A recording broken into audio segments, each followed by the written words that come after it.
और middle east और Iran के मौजूदा हालात और इनके माजी के बारे में। तो सबसे पहले बात करते हैं अमेरिका और ईरान के बीच जो तनाव बना हुआ है उसके बारे में। आप सभी जानते होंगे कि इस वक्त ईरान और अमेरिका में बहुत ही ज़बरदस्त तनाव बना हुआ है और जंग जैसे हालात बने हुए हैं। और ट्रम्प ने धमकी दी थी कि वो अटैक करने जा रहे हैं, लेकिन उन्होंने अटैक नहीं किया। तो इसके पीछे जो वजह सामने आई है वो बेंजामिन नेतन्याहू की एक फ़ोन कॉल वजह बनी है। उन्होंने ठीक अटैक करने से पहले डोनाल्ड ट्रम्प को फ़ोन किया और उनको ईरान पर अटैक करने से रोका। जी हाँ, बेंजामिन नेतन्याहू ने ही डोनाल्ड ट्रम्प को ईरान पर अटैक करने से रोका। उसके पीछे जो वजह बताई जा रही है वो कई वजह हैं। उनमें से सबसे बड़ी वजह ये है कि इजराइल युद्ध के लिए तैयार नहीं था, उसके मिसाइल्स लोडेड नहीं थे और जो यूएसए का बहुत बड़ा विमान वाहक पोत है जो जिसमें कई फाइटर प्लेन्स हैं, परमाणु ऊर्जा से चलता है, जिसका नाम यूएसए अब्राहम लिंकन है, वो ईरान से बहुत दूर था। तो अमेरिका भी पूरी तरीके से तैयार नहीं था कि ईरान पे अटैक करे और इजराइल भी नहीं चाहता था कि अभी अटैक हो, क्योंकि इजराइल के कुछ मुखबिर भी ईरान ने पकड़ लिए थे, जिनकी तादाद लगभग 800 बताई जा रही है, जो मोसाद के एजेंट थे। और ये बात ईरान को डेनमार्क ने बताई।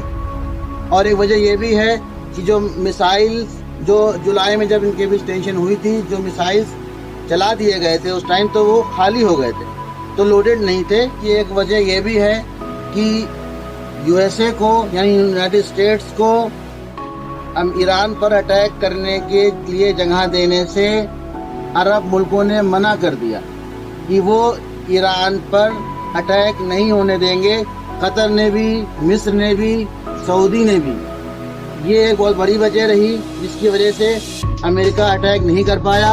और ये आप लोग जानते ही होंगे कि सबसे बड़ा एयर बेस सिस्टम जो यूएसए का है वो कतर में, और वहाँ पर अभी भी हलचल चल रही है, तो अभी खतरा टला नहीं है। और जो विमान वाहक पोत जिसमें फाइटर प्लेन्स हैं अमेरिका के, जो एक किले नुमा पोत है, वो भी लगातार ईरान की तरफ बढ़ रहा है। तो अभी ये एक बड़े खतरे के आने से पहले की खामोशी भी हो सकती है। अमेरिका और इजराइल दुनिया की सुप्रीम पावर्स हैं और ये दुनिया के देशों डराते रहते हैं। जब चाहते हैं इसको चाहे उड़वा लेते हैं, जहाँ चाहे अटैक कर देते हैं, अपनी मनमानी करते हैं। फिलिस्तीन में जुल्म इसकी जीती जाती मिसाल है कि वहाँ पे इन्होंने कितना जुल्म किया, बच्चों को शहीद किया, औरतों मर्दों सबको पब्लिकली उन्होंने बमबारी वहाँ पे करी। तो इजराइल ही अमेरिका को चलाता है। इजराइल की कंपनी जो है वो अमेरिका को चलाती हैं, जिसके ओनर सारे यहूदी हैं। जितनी एमएनसीज हैं, मैकडोनल्ड से लेकर, गूगल से लेकर, यूट्यूब से लेकर, पिज्जा, बर्गर किंग, सब यहूदी कंपनीज हैं जो हमारे घरों तक छाई हुई हैं। और ये इसलिए इतने पावरफुल हैं क्योंकि इनके बगैर आदमी का गुजारा नहीं है। और इजराइल इसी बात को लेकर अमेरिका को चलाता है। वहाँ कोई भी राष्ट्रपति बन जाए, लेकिन इसके फाइनेंसर इजरायली रहता है। जैसे कि आजकल हर मुल्क का ये दस्तूर हो गया है कि वहाँ प्रधानमंत्री या राष्ट्रपति कोई भी हो, लेकिन उसको वहाँ पर के फाइनेंसर चलाते हैं। इसी तरीके से अमेरिका एक मुखौटा है, चलाता उसको इजराइल है। वो खुद हुकूमत नहीं करता, वो सिर्फ उसको गवर्न करता है और उनके जुल्म के खिलाफ कोई नहीं बोल सकता। अभी वेनेजुएला में देखिए, वहाँ पर भी मादुरो को कैसे उठा लिया। और इसी तरीके से ग्रीनलैंड को हड़पने की कोशिश कर रहे हैं कि ग्रीनलैंड भी यूनाइटेड स्टेट्स को मिल जाए। और इसमें यूरोपीय यूनियन भी सामने उनके खिलाफ आ गई है, डेनमार्क के खिलाफ हो गया है।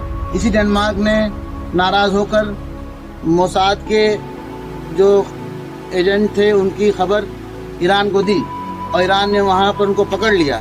इसकी वजह से भी इजराइल अटैक नहीं कर पाया। जहाँ तक माजी में जाएं तो ये बात सामने आती है कि ईरान ने कभी किसी भी इस्लामी मुल्क का साथ नहीं दिया, बल्कि उसके इराक से रिलेशन बहुत ख़राब रहे शिया सुन्नी कॉन्फ्लिक्ट की वजह से। और वो अभी भी यमन में हूती लोगों को सपोर्ट करता रहा सऊदी अरब के ख़िलाफ़। तो ये बहुत बड़ी वजह है जो सऊदी अरब ईरान से खिंचा रहता था। लेकिन अब हालात दूसरे हो गए हैं, तो अब सभी इस्लामी मुल्क एक हो रहे हैं। ईरान ने जब सद्दाम हुसैन पे अटैक हुआ 1990 में तब भी साथ नहीं दिया, और जब 2003 में अटैक यूएसए ने किया तब भी साथ नहीं दिया। और यूएसए ने अटैक इसी बेस पे किया था इराक पर कि उनके पास केमिकल वेपन्स हैं सद्दाम हुसैन के पास, और ये केमिकल वेपन्स सद्दाम हुसैन ने इराक ईरान युद्ध में इस्तेमाल किए थे। हालांकि वो वेपन्स मिले नहीं यूएसए को, लेकिन उसी को बेस बनाकर यूएसए ने इराक पर अटैक किया और सद्दाम हुसैन को फांसी दी गई। तो ईरान अब चूंकि हालात बहुत बदल गए हैं और सारी मिडिल ईस्ट के मुल्कों में हालात बहुत खराब हैं इस टाइम, तो इस्लामी मुल्क एक होना चाह रहे हैं।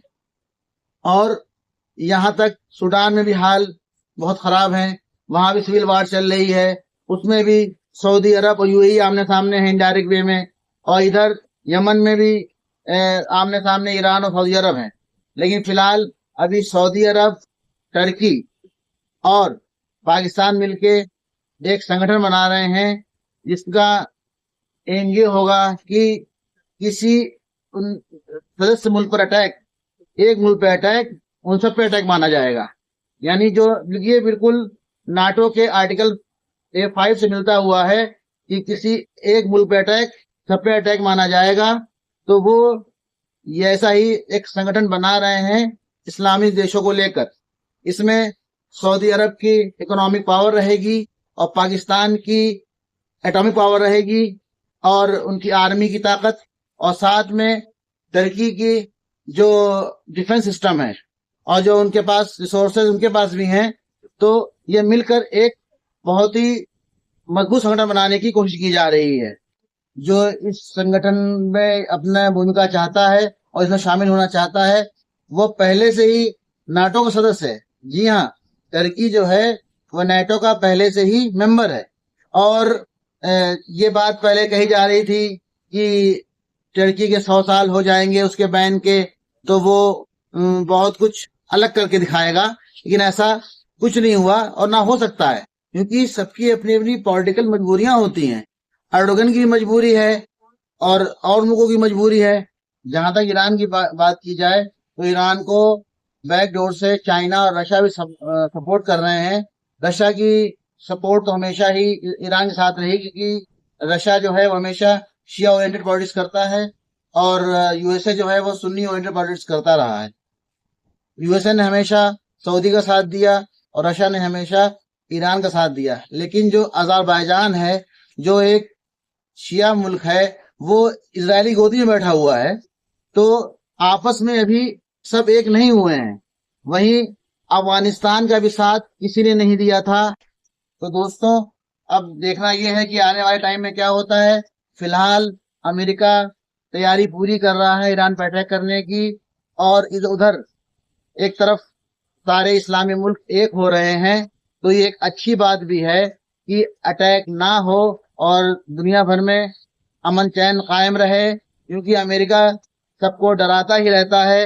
अमेरिका की वजह से चाबहार पोर्ट से भी इंडिया को पीछे हटना पड़ा है, और अमेरिका ने अभी ट्रम्प ने धमकी दी थी टैरिफ बढ़ाने की हिंदुस्तान अपने मुल्क के ऊपर कि हम टैरिफ बढ़ा देंगे।